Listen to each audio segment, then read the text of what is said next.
Good morning, dear students. Chapter number 4, chapter number 5, laws of motion. Today we have discussed most important theory of this chapter, most IMP of this chapter. Explain law of conservation of linear momentum with suitable example. Laws of conservation of linear momentum with suitable example. Law of conservation of linear momentum can be obtained by using Newton's second law and Newton's third law of motion.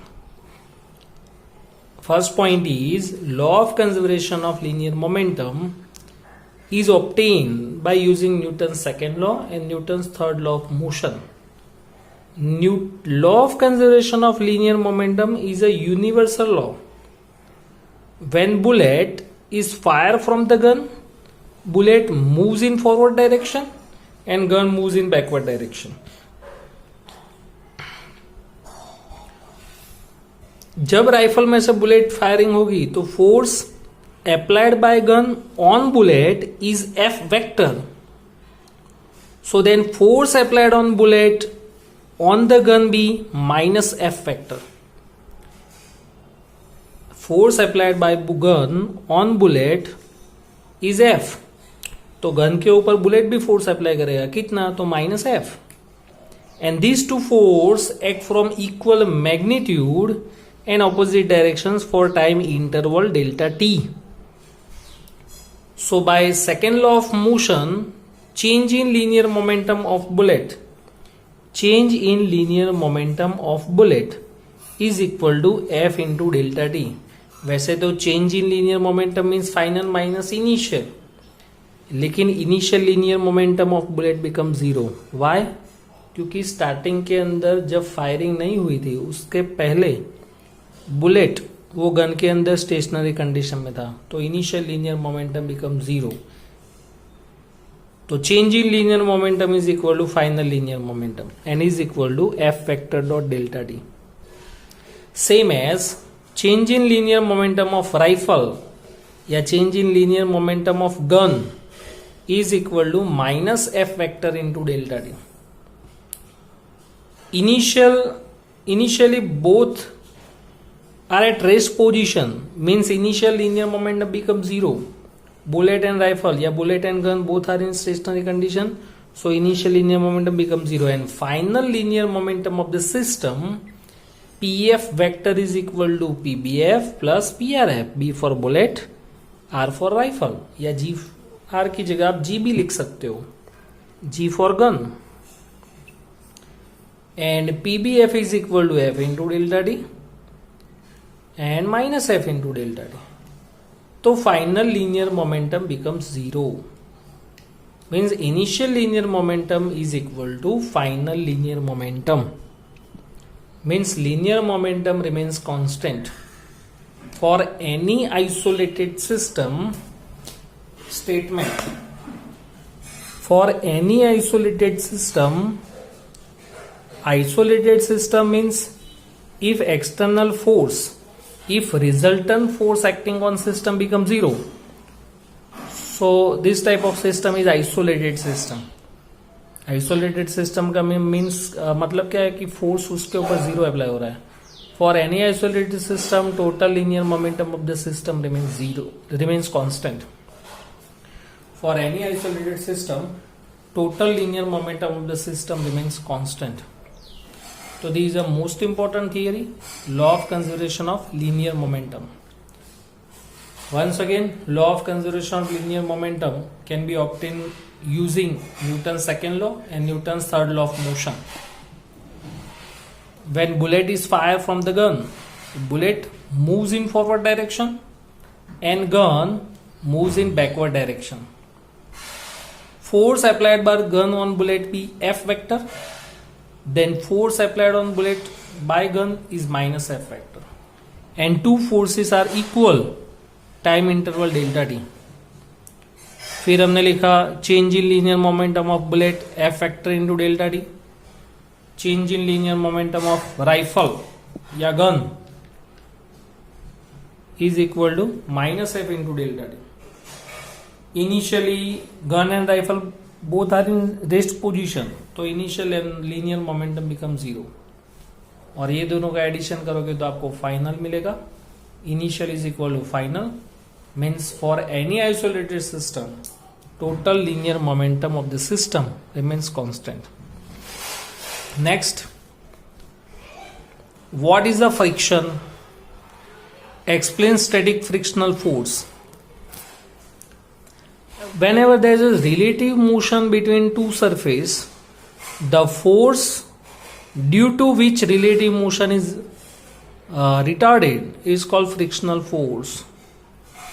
Whenever there is a relative motion between two surfaces, the force due to which relative motion is retarded is called frictional force. यहां पर हमने कोई एक block दिखा है and mass of block is small m. Different four forces are applied on the block.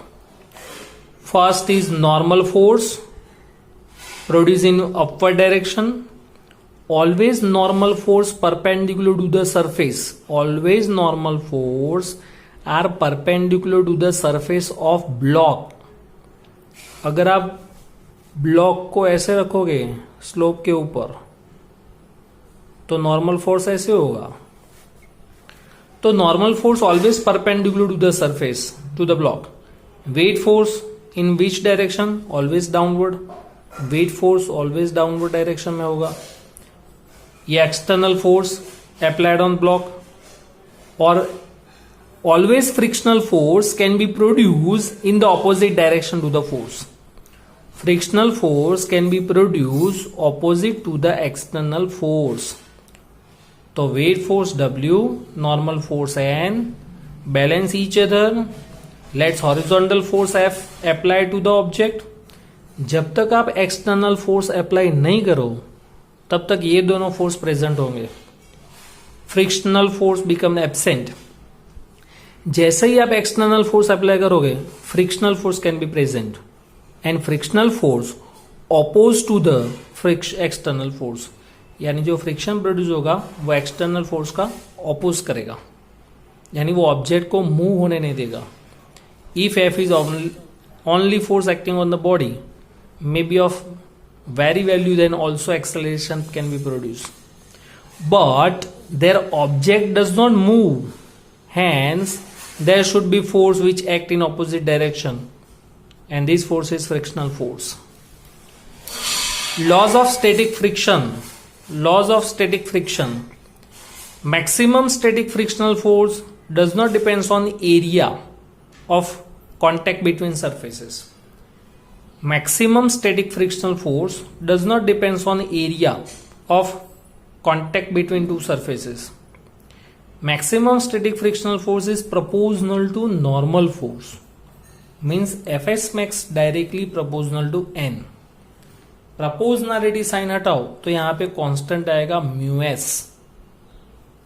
तो Fs is equal to μs n. What is μs? Static frictional coefficient. μs is equal to static frictional coefficient. Fs is a static friction. N is normal force. Static frictional coefficient is a unitless, is a dimensionless, and practically value of static friction coefficient between 0.01 to 1.5. Not less than 0.1 and not more than 1.5. Value of μs between 0.01 to 1.5. Static frictional coefficient depends on which factors? तो static frictional coefficient depends on nature of surface and temperature. Nature of surface and temperature. अगर rough surface होगी तो μs की value ज्यादा होगी, अगर smooth surface है तो μs की वैल्यू कम होगी. If object does not move means Fs less than or equal to μs n. Fs less than or equal to μs n. तो different three types of frictional force. One is static friction force, second is kinetic frictional force, and third is rolling frictional force. Static frictional force is denoted by Fs, kinetic frictional force Fk and Fr. तो formula होगा Fs is equal to μs n, Fk equals to μ k n, and Fr is equal to mu Rn, where mu s is equal to static frictional coefficient, mu k is kinetic frictional coefficient, and mu r is a rolling frictional coefficient. तीनों में से static frictional force become maximum, greater than Fk, greater than Fr, and mu s greater than mu k, greater than mu r. Next example 5.6. See figure. A mass of 6 kilogram is suspended by the rope of length 2 meter. यानी यहां से ये rigid support है, वो rigid support से ये हमने length thread join की, इसकी लेंथ है 1 मीटर और यहां पर भी 1 metre. So total length 1 + 1, total length is 2 metre from the ceiling. A force of 50 Newton in the horizontal direction is applied at the midpoint P of the rope. यानी ये जो पूरा रोप है उसके मिड पॉइंट पे फोर्स अप्लाई कर रहा है 50 न्यूटन. तो what is the angle of rope makes with the vertical in equilibrium. यहां पे फोर्स F 15 न्यूटन, पूरा सिस्टम इक्विलिब्रियम कंडीशन में है. तो ये जो टेंशनल फोर्स है T1, यहां पे tensional force T2, angle theta वो आपको फाइंड करना है.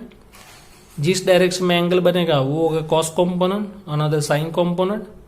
तो यहां पे हमने लिखा T1 कॉस थीटा और यहां पे हमने लिखा T1 साइन थीटा. यहां पे external force 15 Newton.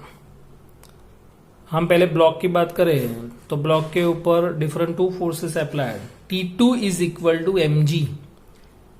If block is in equilibrium condition, then T2 is equal to mg.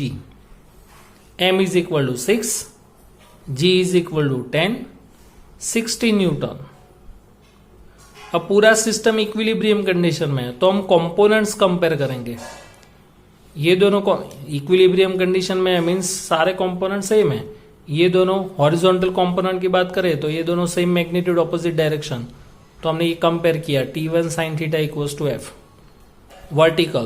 Vertical में T1 cos theta is equal to T2. T1 cos theta equals to T2. T1 sine theta equals to F. दोनों का ratio ले लो तो T1 cut हो जाएगा. Sine upon cos tan theta. F equal to 50 and T2 equals to 60. तो 0.8333 tan inverse find करो तो 39.8 degree. 39.8 degree.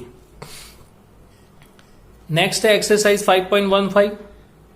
2 bodies of masses 10 kg and 20 kg respectively kept on the smooth horizontal surface are tied to the end of light string. A horizontal force 600 Newton is applied on A and B. So find out tensional force in both cases. ये small छोटा सा block हमने दिखा है वो 10 kg है, ये 20 kg. Denoted by A and B. Mass M1 and M2. दोनों के बीच में हमने स्ट्रिंग ज्वाइन की है. कितना टेंशनल फोर्स प्रोड्यूस हुआ? T. हमने पहले फोर्स अप्लाई किया ए ब्लॉक पे. तो पहले ए ब्लॉक की बात करें. Acceleration is equal to force by mass because F equals to ma. Total mass of the system 20 + 10 30. Force 600. तो acceleration is 20 metre per second square. Remember it, system के अंदर जितने भी ब्लॉक है 2, 3 या मोर देन 3, जितने भी ब्लॉक है वो सबका एक्सेलरेशन सेम होगा. हाँ, सबके अंदर स्ट्रिंग के अंदर जो टेंशनल फोर्स प्रोड्यूस होगा वो डिफरेंट पॉसिबल है, but acceleration always remain same. यहां पर 2 ब्लॉक है तो दोनों का एक्सेलरेशन 20 मीटर पर सेकंड स्क्वायर. अब यहां पे जो स्ट्रिंग है वहां पर जो टेंशनल फोर्स प्रोड्यूस होगा उसके लिए रिस्पॉन्सिबल कौन सा ब्लॉक है? B block. उसके लिए रिस्पॉन्सिबल कौन सा ब्लॉक है? B block. तो इसीलिए हमने लिखा T is equal to M2A, not M1, M2A, क्योंकि हम इस साइड से हम खींच रहे हैं. यहां से हम ऐसे खींचे तो यहां पे जो टेंशनल फोर्स प्रोड्यूस होगा उसके लिए रिस्पॉन्सिबल बी ब्लॉक है, तो M2 यानी 10 इंटू 20 200 न्यूटन। अब सेकंड डायग्राम बी, अब हम ये जो फोर्स ए पे अप्लाई कर रहे थे ना वो हम बी के ऊपर अप्लाई करें 600 न्यूटन, तो टेंशनल फोर्स ऐसे होगा, एक्सेलरेशन तो same as 20 metre per second square. अब यहां पे जो टेंशनल फोर्स प्रोड्यूस होगा हम इसको ऐसे खींच रहे हैं, अगर आप ऐसे खींचो तो यहां पे जो टेंशन प्रोड्यूस होगा उसके लिए रिस्पॉन्सिबल ब्लॉक इज ए, तो यहां पर हम लिखेंगे M1E, तो 20 इंटू 20 400 न्यूटन। तो ये हुआ एक्सरसाइज 5.15।